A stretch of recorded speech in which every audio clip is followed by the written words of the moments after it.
8.17. It'll be interesting to see how Lyndon James approaches it. He is known to bowl medium pace. So far, we've seen 2 overs from the pacer going for 14 runs, 2 overs from the spinners going for 24 runs. Is Lyndon James going to take off those pads and run up and bowl? Like I said before, he doesn't have the pace of a Martin. He bowls medium pace, but he bowls a decent line and length, at least in the 2-day version of the game. Will he be tempted to take off those pads today and bowl? Still have to be seen. Okay, at this stage, there is nothing between the teams really in terms of where they were. The Darkview Explorers were 36 without loss. Grandine Divers 38 for 1. We have Silron Williams on the attack, sparing one into the pads with his first delivery.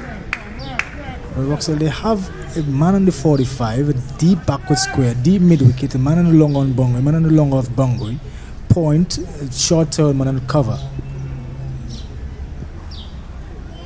Mr. Williams is bowling very tight line. He's attacking the stumps. I think he's bowling towards the big area of the field, the big expanse area.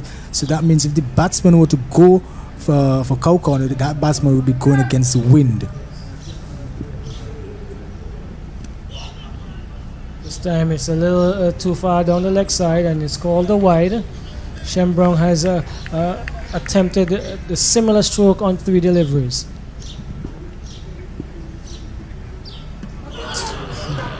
4 deliveries.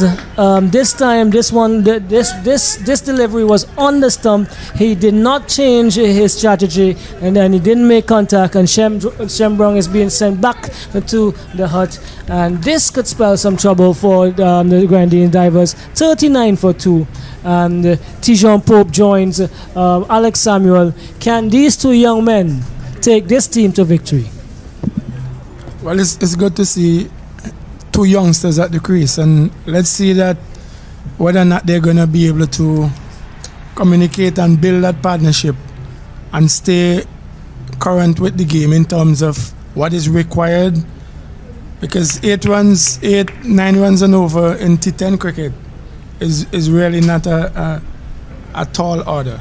But if you kept losing wickets and losing your top order batsmen, it's going to probably end up being too much for the lower order. I think what was disappointing is that given the field that they were batting to, there was a lot of real estate on the onside. A single was there to be had at any time. The run rate was good. They were not struggling to get runs as was seen in the power play. So I would have thought that Brown would have just nudged the ball into the mid-wicket area and get a single come off strike. Currency, how difficult it is for a batsman to change his normal mode of operation? Well, in cricket, sometimes you tell yourself to do certain things, but what actually happens is a different thing. You go in with a certain mindset. You say you're not going to play a sweep shot, and the first thing you do is sweep. Because if we after this delivery, we'll look at that. But if we look at the way Shem Brown has been dismissed for the entire tournament, similar to what we've just seen. Another wide, so the score moves up to 42 for 2. We're in over number 5, 45 needed at a required rate of 8.18. Not a big ask.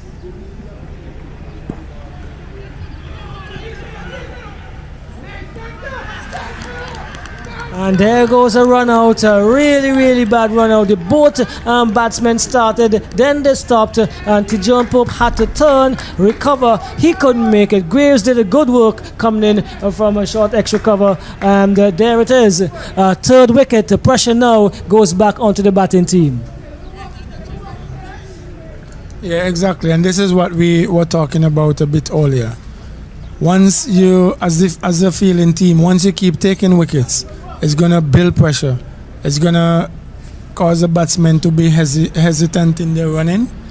And there's where you can squeeze the opposition in terms of bowling those dot balls. Those dot balls, what we call diamond balls. experienced Richie Richards is now at the crease. It might have been advised to send him ahead of T. John to make sure that there is an experience and experience in youth batting together. And goes down the next side. Recovering there is Andrew Thomas, that is. And they have completed 3. They get 3 wides there, so the total moves on to 45. 45 for 3. Richie Richards, the new batsman.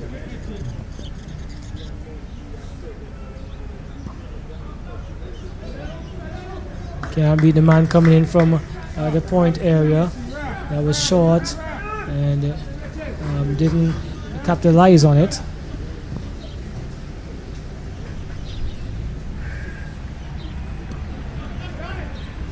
Good work again. Looks like Hooper coming around from the point area once more.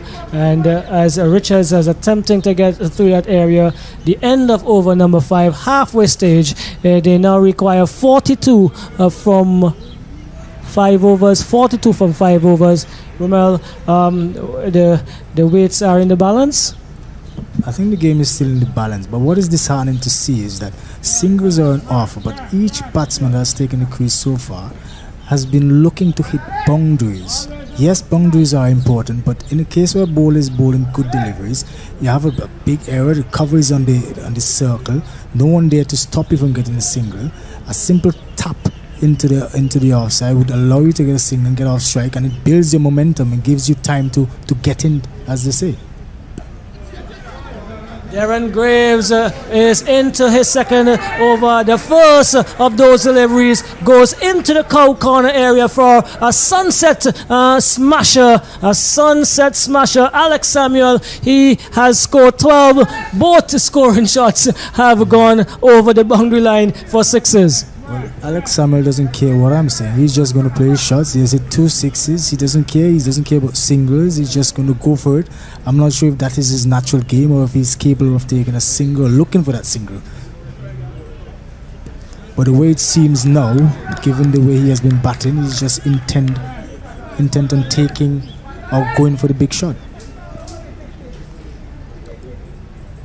This is another one. This is going on to the Frank Thomas Pavilion.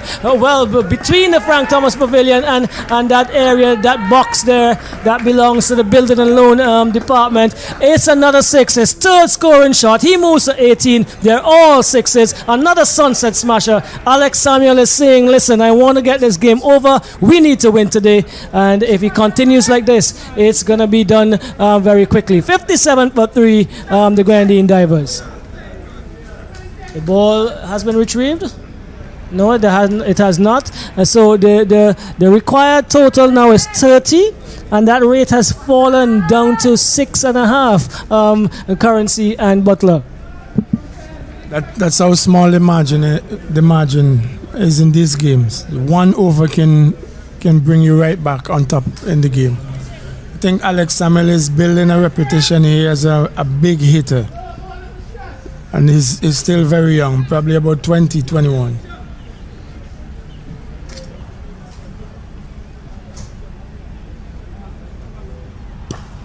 Goes again into the cow corner area. Darius Martin, it does no. Misfields that they're going to go for a second. They were not looking for the first. Darius approached that ball a little casually and it almost bubbled into the boundary. 2 more to Alex Samuel. He moves on to 20, similar to his age. This one beats him outside the off stump as he swings away, trying to do what he's done all of his innings so far. This one is down the throat of Hooper, who takes a magnificent catch, diving forward. This is what we call a wonderful, wonderful catch. These are catches, the type of catches that change games. Definitely. Hooper has always been known to be a very good fielder. He hails from the leeward side of the island. He batted pretty well earlier on when he was at the crease. The current run rate now is 9.83. The required run rate is 7. It'll be interesting to see how the new batsman, I think he's a Brown, approaches this innings. I think Well, given the fact that Lyndon James has been keeping his inner fielders on the edge of the circle, singles are on offer, so he's expecting the batsman to just play big shots. I don't know if the batsman that is going to come in is going to look for the single, or if he's going to go in the same mode as Mr. Williams. Yeah, Alex Samuel. That's correct. But the first 2 sixes that he struck, I want to dare say that the deliveries were there to be hit. Now, there were 2 or 3 deliveries there after a different lengths, yes, but he attempted to do the same thing, as opposed to putting that ball on the onside